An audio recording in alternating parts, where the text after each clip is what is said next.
সরাসরি নজর রাখবো বিজেপির সাংবাদিক বৈঠকে।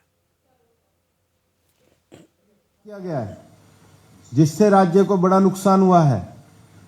पश्चिम बंगाल में पीएम किसान योजना के क्रियान्वयन को 2 वर्ष देर किया गया है, जिसका नुकसान पश्चिम बंगाल के हमारे जो किसानों को मिल सकता था वो नहीं हुआ है। और सबसे बड़ी बात यह है कि पश्चिम बंगाल का जो बजट है, यहां के सरकार का लो कैपिटल एक्सपेंडिचर ये दर्शाता है कि पश्चिम बंगाल अपने रेवेन्यू एक्सपेंडिचर को पूरा करने के लिए लगातार उधार ले रहा है और बिना पर्याप्त आय सृजन के, इनकम का तो इनके पास कोई कंसेप्ट ही नहीं है। हम जहां कल के भारत का निर्माण कर रहे हैं, वहां ये करप्ट टीएमसी की सरकार पश्चिम बंगाल के भविष्य को इतने खराब तरीके से गिरवी रख रही है। और मैं तो ये कहता हूं ये इनका आखिरी बजट है, ये इनका विदाई पत्र है, ये इनका बजट नहीं, इनका फेयरवेल का लेटर है जो पश्चिम बंगाल की दुर्दशा करके जा रही है। और बजट का एलोकेशन कैसा है कि ये तो वो जगह है जहां पर सत्येंद्रनाथ बोस और जगदीश चंद्र बोस जैसे महान वैज्ञानिक थे। यहां पर मदरसों की शिक्षा का बजट 5,713 करोड़ रुपया, साइंस और टेक्नोलॉजी का 82 करोड़ रुपया। जहां रोजगार मिलते हैं उद्योग, वहां का बजट मेरे को लगता है 1,400 करोड़ रुपया। और हमारा जो उत्तर बंगाल का हिस्सा है जिसमें 3 करोड़ की आबादी रहती है, वहां 910 करोड़ रुपया। और मेरे को तो ये भी कहना है कि आप मदरसों का भी क्या डिजिटलाइजेशन कर रहे हैं? आप तो ऐसा कुछ नहीं कर रहे हैं, आप तो पैसा बांटने पे तुले हुए हैं। और देश में हमने जो सक्सेसफुल तरीके से चाहे लाडली बहना योजना चलाई हो मध्य प्रदेश में, चाहे लाडली लड़की योजना चलाई हो, चाहे छत्तीसगढ़ में माताहरी योजना चलाई हो, चाहे बिहार में चलाई हो, वहां पर महिलाओं को पैसा तो दे रहे हैं, लेकिन उसके बाद बिहार में उनका अगर वैल्यू अच्छा होगा तो 2 लाख रुपए उनको उद्योग खड़ा करने के लिए दे रहे हैं। यह तो अपना ऐसा है नहीं भाई। आज हमारे टेक्सटाइल में, इन चीजों में, हमारी ग्रामीण क्षेत्र में महिलाओं की जो स्थानीय टेक्सटाइल की क्षमता है उसको विकास करने का कंसेप्ट कहां पे? नीचे तक इंफ्रास्ट्रक्चर को ले जाने का कंसेप्ट कहां पे?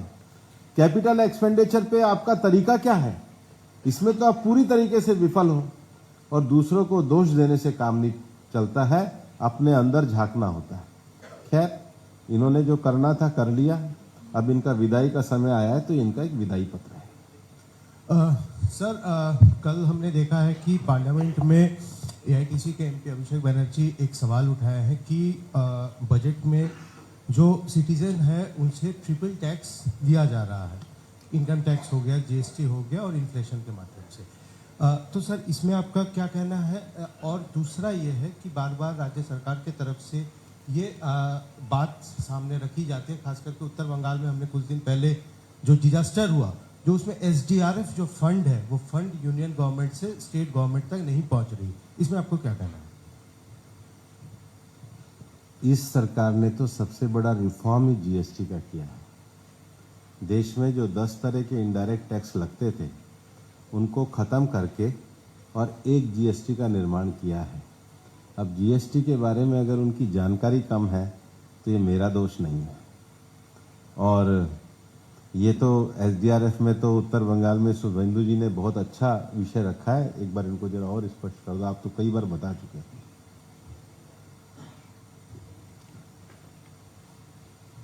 আমাদের मैं বাংলা में बोलूँ ना, আপনাদের আপনারা জানেন যে हिंदी में तो बता रहा हूँ, जो कैलामिटी रिलीफ फंड है इसमें सेंट्रल शेयर पूरा के पूरा कंप्लीट कर दिया है सेंट्रल गवर्नमेंट। जो राशि मिला है यहाँ, इसका बड़ा राशि ये लोग डाइवर्सन किया और एक बड़ा जो स्टेट शेयर है, स्टेट शेयर तक ये लोग नहीं दिया। इसलिए जो हमारी कैलामिटी रिलीफ फंड का रुपया जो होम डिपार्टमेंट से होकर आता है, यहाँ ये लोग उसको डाइवर्सन किया। आप जैसे आम्फान का जो कैग रिपोर्ट सामने आया, उस वक्त ऑनरेबल प्राइम मिनिस्टर ने पहले पश्चिम बंगाल का आया था, तुरंत बसीरहाट में उन्होंने वापस जाने का बाद 1000 करोड़ का चेक दे दिया। 3750 करोड़ राशि स्पेशली दिया ड्यूरिंग आम्फान। और इसमें भी एनडीआरएफ में आपका जो रिसेंट जो हुआ है लास्ट ईयर हमारी नॉर्थ बंगाल में, उसका पूरा के पूरा अमाउंट दिल्ली से स्टेट गवर्नमेंट को पूरा मिला। लेकिन ये लोग इसको नहीं, अप्रोप्रिएट जो बेनिफिशियरी विक्टिम को मिलना चाहिए था नहीं मिला ये लोग को। ये आम्फान का कैग रिपोर्ट से लेकर जितना भी कैग रिपोर्ट तो असेंबली पे ये लोग प्लेस नहीं करता। इस एकलता स्टेट है जहां कैग रिपोर्ट और लोकायुक्त की रिपोर्ट यहाँ नहीं, ऑनरेबल गवर्नर का रिकमेंडेशन का बाद भी, एडवाइस का बाद भी प्लेस नहीं किया है। पिछले 15 साल में एक रिपोर्ट भी प्लेस नहीं किया है। इसलिए ये हमारी विक्टिम को ज्यादा नुकसान करने का काम करता है। और जो 60% कैलामिटी रिलीफ फंड का जो सेंट्रल शेयर है, यूटिलाइजेशन नहीं भी जाए लेकिन पूरा के पूरा राशि दिल्ली से आ गया है। ये आपका आम्फान का रिपोर्ट, कैग रिपोर्ट में तो सार्वजनिक जो हाईकोर्ट का इंटरवेंशन में हुआ है, सबको पता है। चाय वाला भी पैसा हाँ, चाय वाला में जो चार सुंदरी प्रोजेक्ट 2021 का सेंट्रल बजट में ऑनरेबल एफएम निर्मला सीतारमन जी 1000 करोड़ दिया था। कौन कौन स्टेट बेनिफिट होने वाला था? आसाम होने वाला था, पश्चिम बंगाल होने वाला था और मेघालय होने वाला था, जो हमारी पूर्वोदय का स्टेट है। इसमें एक उनका सेंट्रल गवर्नमेंट का एडवाइजरी था जो स्टेट लेवल में एक कमेटी बनाने के लिए। पश्चिम बंगाल सरकार पिछले 4 साल कमेटी नहीं बनाया, इसलिए बंद पड़े हुए जो चाय बागान में जो हमारी श्रमिक है, लेबर है, उनके लिए उसमें बहुत माने हमारा बहुत प्रावधान था बेनिफिशियरी का। उनका हाउसिंग का ग्रांट्स था, उनका बेटा बेटी का एजुकेशन ग्रांट था, उनका हेल्थ ग्रांट था। और जितना टाइम तो चाय बागान बंद रहेगा, ये लोग को एजेड पर्सन का मोर देन 60 इयर्स एज, उनका स्पेशल राशि देने का भी प्राविधान था। आसाम सरकार ने उसको कमेटी बनाया और 370 करोड़ रुपया अच्छे तरीके से उन्होंने यूटिलाइज किया। बंद पड़े चाय बागान में, चाय बागान के श्रमिक के लिए सबको मिला है।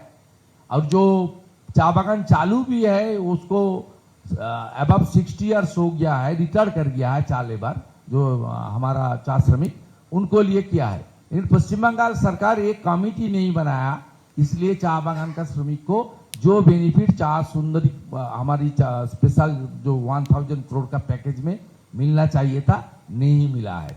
ये तो काम नहीं करता है और सेंट्रल गवर्नमेंट को जो सैंक्शन देना चाहता है उसको रुकावट डालने का काम करता है। हमारी जो निर्माण श्रमिक का 200 करोड़ दिया था भारत सरकार, उसको भी ये लोग डाइवर्सन करके उठा लिया, लेबर डिपार्टमेंट में ट्रांसफर किया। वो रुपया देकर लोकसभा चुनाव का पहले कुछ लोग को 60,000 रुपया करके बांट दिया। यही पश्चिम बंगाल का जो इनडिसिप्लिन ऑफ द माने फिनेंस ये कर रहा है, जो हमारी भूपेंद्र जी बताया, इतना गलत तरीके से ये लोग फाइनेंशियल रूल्स एंड रेगुलेशन, हमारा जो सीबीसी गाइडलाइन है, जो कैग गाइडलाइन है, जो ऑडिट का पैरामीटर है, जो अकाउंटेबिलिटी है फाइनेंशियल, ये तोड़ने का काम ये लोग कर रहा है। और 15 साल विधानसभा में एक दिन भी कैग रिपोर्ट प्लेस भी नहीं किया है, चर्चा भी नहीं किया है, इंटरनल ऑडिट के ऊपर कोई चर्चा भी नहीं हुआ है। मैं भूपेंद्र जी का इजाजत लेते हुए বাংলাতে কয়েকটা লাইন বলছি। আমাদের বেনিফিশিয়ারি নিয়ে তৃণমূলের নেতারা অনেক সময় বলেন যে মুখ্যমন্ত্রীকে ফোন করতে হবে, নইলে কিন্তু বাড়ি টাড়ি পাবেন না। বিশেষ করে হিন্দু ভোটারদেরকে বলে। রিসেন্টলি একজন এমওএস মালদার তিনি প্রকাশ্যে হিন্দু মহিলাদের বলেছেন যে আপনারা বিজেপিকে ভোট দেন, ওই ইগোটিগো রাখলে হবে না, মুখ্যমন্ত্রীকে ফোন করতে হবে, তারপরে আপনারা বাড়ি টাড়ি ভাতা টাতা ইত্যাদি পাবেন। আমি আপনাদের মাধ্যমে পশ্চিমবঙ্গের জনগণকে জানাচ্ছি, মাননীয় প্রধানমন্ত্রীকে একবারও ফোন করতে হয়নি, এবং পশ্চিমবঙ্গে 7 কোটি লোক প্রধানমন্ত্রী অন্ন সুরক্ষা যোজনাতে রেশন পাচ্ছেন।